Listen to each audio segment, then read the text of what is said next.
ওর পরেই না, খালি আমার দিকে চাইয়েই থাকে, ড্যাবের মতন খালি চাইয়েই থাকে। আর এ আমারে কান্দা করে লয়ে যায় কোচিংয়ের আবার লইয়া হে পড়া পড়া দিলে সারারা যে পড়া দেয়, এই পড়াটা লইয়া বইয়া টেকা এরপরে বিভিন্ন কলম দেয়া খালি আমারে দাগায়।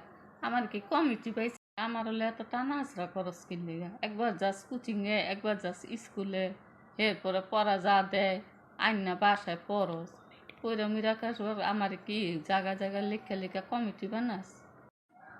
পড়স না কিছু না, খালি আমার হলে কমিটি করস। আমার ভালো করে না পড়স তাহলে তো তুই ফেল করবি। আমার আর গুতাইস না, তোরা ডল যা ডল আছে ডললে মশাই যা করস করস, কলম দা গুতাইস না। তোকে তো ডলার কামে আসি আমি, এরপর আবার কলম দিয়া কানা করস কিনলি। আরে আমার তো মিললে দূরে রাখছ, লে ওনার কাম লেখ।